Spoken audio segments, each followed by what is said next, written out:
Hi everyone, welcome back to stop loss. It's me Ansar. ഈ ഒരു product കൊണ്ടാണ് ഞങ്ങളുടെ വീടിൻ്റെ ബാത്റൂം വാട്ടർ പ്രൂഫ് ചെയ്തത്. സെറാക്രീറ്റിൻ്റെ ബ്രഷ് ആൻഡ് കോട്ട് 1005. ഇത് ഇമ്പോർട്ടഡ് പ്രൊഡക്റ്റ് അല്ല, മെയ്ഡ് ഇൻ ഇന്ത്യയാണ്. കർണാടകയിലാണ് ഇതിൻ്റെ കമ്പനി വരുന്നത്. ഇതാണ് പാർട്ട് എ ലിക്വിഡ്, ഇത് പാർട്ട് ബി. കണ്ടാൽ സിമെൻറ്റ് പോലെ തോന്നുന്ന പൗഡർ ടൈപ്പ് മെറ്റീരിയലാണിത്.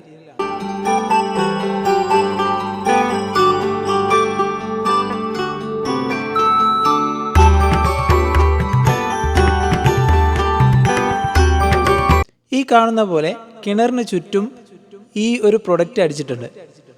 മണ്ണിട്ട് മൂടുന്ന ഭാഗത്ത് മാത്രമാണ് ചെയ്തിട്ടുള്ളത്. മുകളിലോട്ട് ക്ലാഡിംഗ് സ്റ്റോൺ അഡ്ഹസീവ് വെച്ച് ഒട്ടിക്കുന്നത് കൊണ്ടാണ് മുകളിലോട്ട് ചെയ്യാഞ്ഞത്.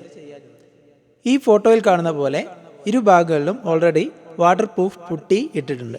ബാത്റൂം വാട്ടർ പ്രൂഫ് ചെയ്യുമ്പോൾ ഇതുപോലെ മെഷ് ഇട്ടിട്ട് വേണം ഈ ഒരു പ്രൊഡക്റ്റ് അപ്ലൈ ചെയ്യാൻ. എല്ലാവർക്കുമുള്ള ഒരു ഡൗട്ടാണ് ബാത്റൂം ഏത് പ്രൊഡക്റ്റ് ഉപയോഗിച്ച് വാട്ടർ പ്രൂഫ് ചെയ്യണമെന്നുള്ളത്. പ്ലംബിംഗ് കഴിഞ്ഞാൽ പൈപ്പ് ഇടാൻ വേണ്ടി കട്ട് ചെയ്ത സ്ഥലങ്ങളിൽ പ്ലാസ്റ്ററിങ് ചെയ്യും. അതിനുശേഷം ഫ്ലോർ കോൺക്രീറ്റ് ചെയ്യും. പിന്നീടാണ് ഇതുപോലെ വാട്ടർ പ്രൂഫിംഗ് ചെയ്യുന്നത്. ഇതിൻ്റെ മേലെ അവർ ഒന്നുകൂടി പ്ലാസ്റ്ററിങ് ചെയ്യും. അതിൻ്റെ മേലെ അഡ്ഹസീവ് തേച്ചിട്ടാണ് ടൈൽ വെക്കുന്നത്. ടൈലിൻ്റെ ഇടയിലൂടെ വെള്ളം കിടക്കാതിരിക്കാൻ എപ്പോക്സി ഇട്ട് ഫിൽ ചെയ്യും. ഇത്രയൊക്കെ ഓൾറെഡി ബാത്റൂമിലുണ്ട്. ഇതിൽ പിന്നെ നമ്മൾ വാട്ടർ ടാങ്ക് പോലെ വെള്ളം സ്റ്റോർ ചെയ്യാനൊന്നും പോകുന്നില്ലല്ലോ. അതുകൊണ്ട് എക്സ്പെൻസീവായ ഒന്നും തന്നെ ചെയ്യേണ്ടതില്ല. ഇതുപോലെ സിമ്പിളായി വല്ലതും ചെയ്താൽ മതി. ഈ മെഷ് സൈഡിൽ വരൂലേ? എത്ര ഈ എത്ര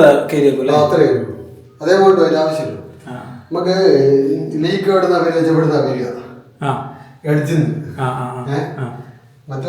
മറ്റൊന്നും കാര്യമില്ല. വേറെന്തല്ല ഫൈബർ പിന്നെ ഫൈബറിൽ എപ്പോഴും വെള്ളം നിൽക്കണം. ബോട്ട് കടലിലെല്ലാം അടിക്കുന്ന എപ്പോഴും വെള്ളം നിൽക്കണം. അത് പിന്നെ നമ്മള് ചുമരിയും മതിഞ്ഞിരിക്കും. ഇത് ഫ്ലെക്സിബിൾ ആയിരിക്കും, അതായത് പ്രത്യേകത. പിന്നെ വെച്ചാൽ നമ്മള് വേറെ ചൂടാക്കി അടിക്കുന്ന സാധനമുണ്ട്. അതിനെന്താ വിഷയം ചൂടാക്കി അടിക്കുന്ന ഈ ഏരിയ ഒന്നും ഇതെന്താ വെച്ചാൽ ഈ ചൂടാക്കിയിട്ട് ഒട്ടുന്നത്.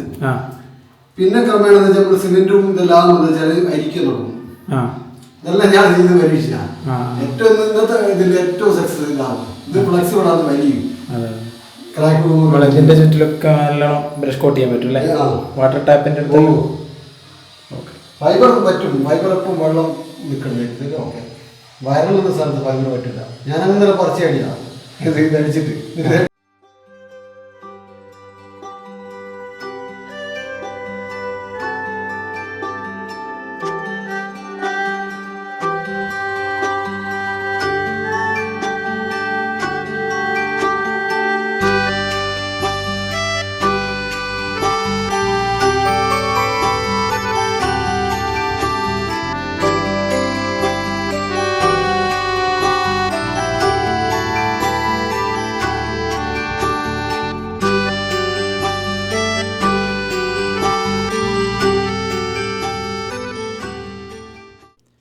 ഇത് ഫസ്റ്റ് കോട്ട് അടിച്ചതിന് ശേഷമുള്ള വീഡിയോ ആണ്.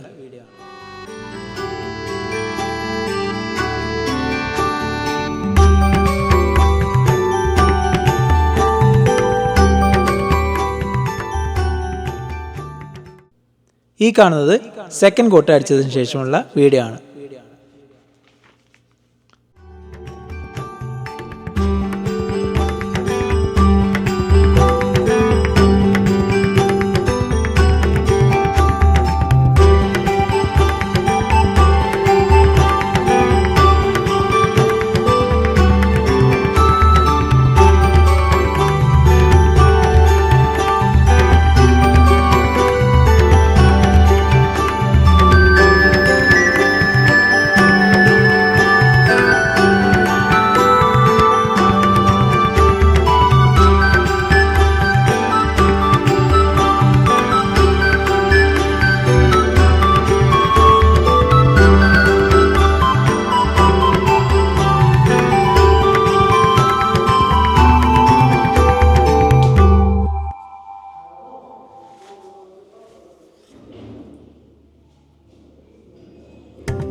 ബാത്റൂം ഫാൾ സീലിംഗ് ചെയ്യാൻ വേണ്ടി ലൈറ്റിൻ്റെ പോയിൻ്റ് ഓൾറെഡി ഇട്ട് വെച്ചിട്ടുണ്ട്.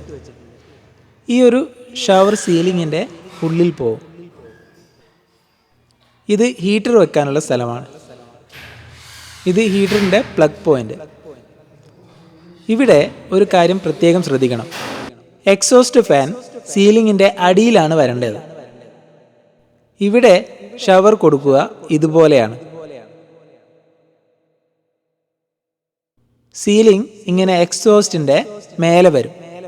പക്ഷേ ഫാനിന് വേണ്ടിയിട്ട റൗണ്ട് കട്ട് വല്ലാതെ മുകളിലായി പോയിട്ടുണ്ട്. ഇതുപോലെ സ്ക്വയർ ആയിട്ടാണ് ഫാൻ വരിക. ഇതിൻ്റെ പണി കഴിയുമ്പോൾ നിങ്ങൾക്കത് മനസ്സിലാവും. പിന്നെ ഒരു കാര്യം എന്താണെന്ന് വെച്ചാൽ എക്സോസ്റ്റ് ഫാനിൻ്റെ വയർ ഇതുപോലെ ചുമരിൻ്റെ ഉള്ളിലൂടെ ഇവിടേക്ക് ഇറക്കണം. പല വീടുകളിലും ഇതുപോലെ പുറത്ത് കൊടുക്കുന്നത് കണ്ടിട്ടുണ്ട്. അത് ബോറായിട്ട് കാണും.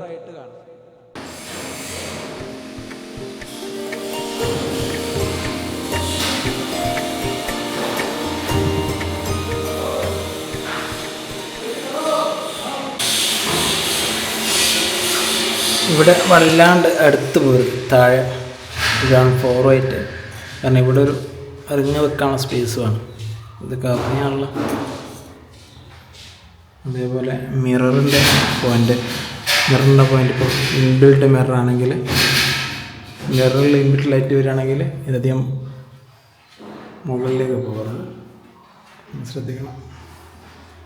പിന്നെ ഇവിടെ പാർട്ടീഷൻ, ഒരു ഭാഗത്ത് പാർട്ടീഷൻ വരുമ്പോൾ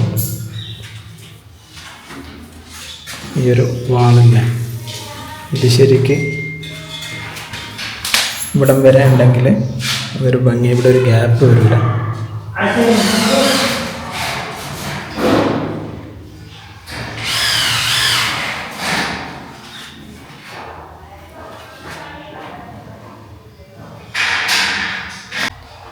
ഇതുണ്ട് ഇവിടെ ഇപ്പോൾ വല്ലാണ്ട് അടുത്ത് ഇവിടെ തീരെ ഗ്യാപ്പില്ല. പ്ലാസ്റ്റർ ചെയ്തിട്ട് ടൈൽ വരുമ്പോഴത്തേക്ക് ഇവിടെ ഈ ഒരു ഗ്യാപ്പ് അത് ശ്രദ്ധിക്കണം. മണിയൂരുള്ള അനിലേട്ടനാണ് വാട്ടർ പ്രൂഫിംഗ് ചെയ്തിട്ടുള്ളത്. അവരുടെ നമ്പർ 9961140973. അനിലേട്ടൻ തന്നെയാണ് ഞങ്ങളുടെ ടൈലിൻ്റെ വർക്കും ചെയ്യുന്നത്.